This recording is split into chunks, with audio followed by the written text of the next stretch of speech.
China की सख्त धमकी के बाद ट्रंप ताइवान से भाग गया। अमेरिका ने ताइवान को असले की फ़रोख्त पर पाबंदी लगा दी।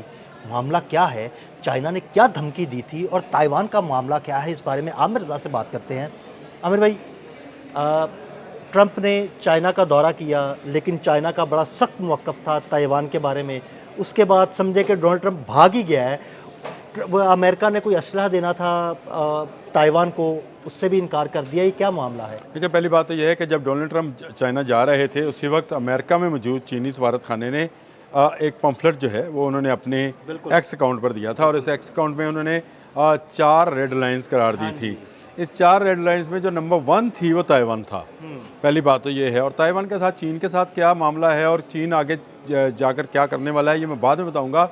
लेकिन वो जो रेड लाइंस थी उनमें यह था कि वहाँ पर जाकर ये अमेरिका शख्सी ज़ाती वाला रोना नहीं रोएगा, डेमोक्रेसी वाला रोना नहीं रोएगा, जो कि ये वहाँ के अमूमन लोगों को फंसाने के लिए ये इसी का बहाना बनाते हैं। और ताइवान के मामले पर हम कोई बात नहीं सुनेंगे और ये हमारी रेड लाइन है।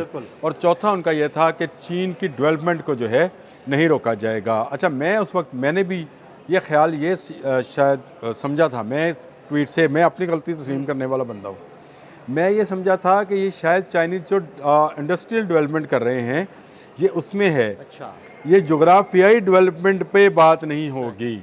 और जोग्राफियाई डेवलपमेंट क्या है कि चीन के बिल्कुल करीब एक छोटा सा जजीरा है जिसको हम ताइवान के नाम से और चाइनीज़ जो हैं चाइनीज़ ताइपाई के नाम से जानते हैं।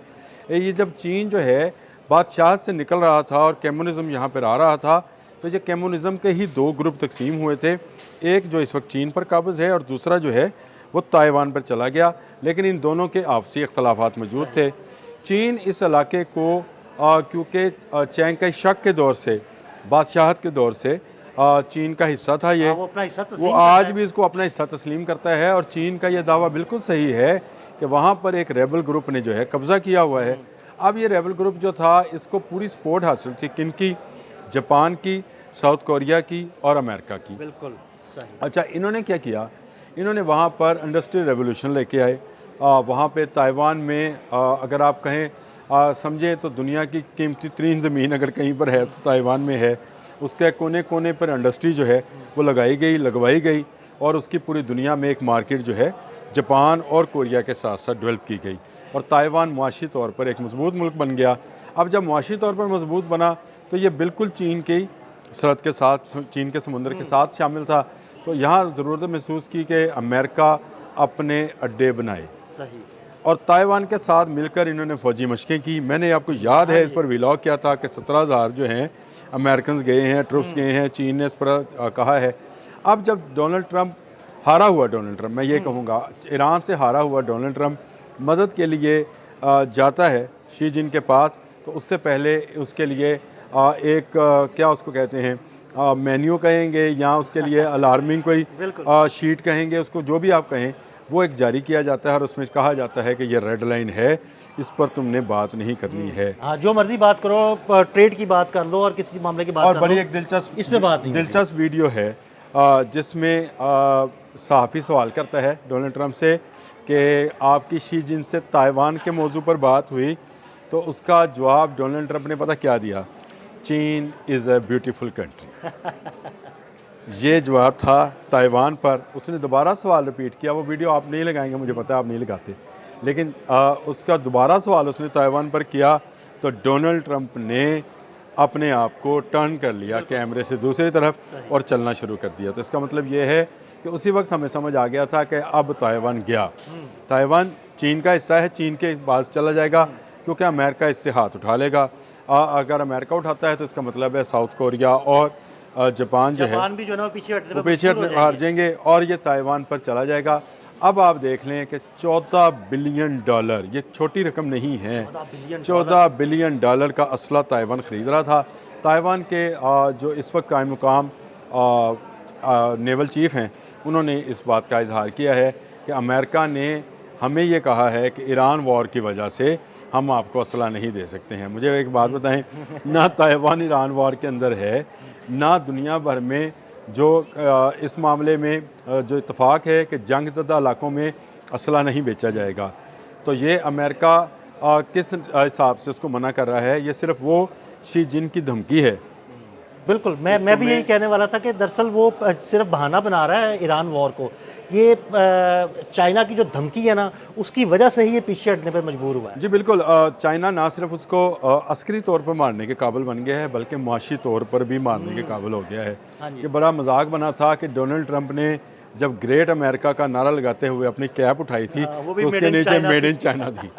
तो ये एक मजाक उड़ाया गया डोनाल्ड ट्रंप का, और बताया गया कि इसकी कैप तक जो है, ये ग्रेट अमेरिका का नारा कैसे लगा सकता है जिसकी कैप जो है वो मेड इन चाइना है।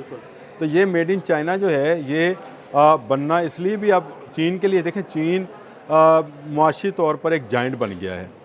वो तमाम उन जगहों पर जो उसके लिए किसी न किसी तौर पर मुकाबले की सतह पर आते हैं, उनसे वो ऊपर जाना चाहता है। ताइवान एक छोटा सा इलाका होने के, एक जजीरा होने के बावजूद इस बात में कि उसको बहुत ज़्यादा सपोर्ट हासिल थी अमेरिका जैसी सुपर पावर की, जापान जैसी टेक्नोलॉजिकल पावर की, और साउथ कोरिया जैसी बड़ी मईशत की, उसको सपोर्ट हासिल थी, उसमें वो तरक्की कर गया। लेकिन रहा वो चीन की नज़रों में। अब चीन जो है वो ताइवान को लेगा। देखें, अगर वेनेजुएला पर कब्ज़ा किया है अमेरिका ने और वहाँ पर कंपनीज लगाई हैं, चीन सेम लाइक ऐसे ही वहाँ ताइवान के अंदर से ही लोगों को तैयार करेगा, जो कि एक सूबे की तरह से चीन उसको ऑपरेट करेगा। चाइना के अंडर जो है ना वो ऑपरेट होंगे सारे। देखें, वहाँ पर दो एक चीज़ें जो हैं वो चाइना के पास चली जाएंगी। एक उनकी जो इंडस्ट्री है वो चीन के पास चली जाएगी, यानी चीनी कंपनीज जो हैं वहाँ पर उसको टेकअप कर लेंगी, और दूसरा उसकी सिक्योरिटी। ये दो चीज़ें, उनकी करेंसी भी अपनी रहनी है ताइवान वालों की। ये चीन का प्लान है, और इसको चाइनीज़ ताइपाई जो है अनाउंस कर दिया जाएगा। और ये चाइनीज़ ताइपाई आना ही चीन के पास है। आपको याद है हांगकांग को जब 2000 में ब्रिटिश दे रहे थे, तो हांगकांग के लोग कह रहे थे कि हमें ना दिया जाए, हमें ब्रिटिश कॉलोनी ही रहने दिया जाए, लेकिन बरतानिया कुसका नहीं था। अब ना अमेरिका कुसकेगा, ना साउथ कोरिया, ना जापान। आपको लगता है कि इतना आसान होगा? देखिए, आसान हो गया जब आपने असला देने से ही इनकार कर दिया। तो मुझे बताएं, चाइनीज़ ताइपे क्या चीन के बराबर की कोई जगह है? बिल्कुल नहीं, बिल्कुल भी नहीं। क्या उनकी फ़ौज जो है क्या इस काबिल होगी कि वो चीन जैसी बड़ी ताकत को आने से रोक सके? वो सुपर पावर है, ये एक छोटा सा जजीरा नुमा मुल्क है। एक बात और समझिए दिल साहब, ये बात मसला ये है कि ये हैं दोनों ही चाइनीज़ ही हैं। ये कोई अलग अलग रेस नहीं है। ये कोई ऐसा नहीं है कि अफ्रीका में फ्रेंच आए हैं और इंडिया में ब्रिटिश आए हैं। ये चाइनीज़ ही हैं। उनके दो पार्ट हैं। अब ये दो पार्ट जब एक होते हैं, जैसे तहजीब व तमद्दुन भी तकरीबन एक जैसा ही है। यार, आप ईस्टर्न जर्मन और वेस्टर्न जर्मन जब एक हुए हैं, वो ईस्ट और वेस्ट एक हुए हैं, तो उसके बाद कोई फ़र्क आपको महसूस हुआ? ना ज़ुबान का, ना कल्चर का, ना। ये भी ऐसे ही होगा।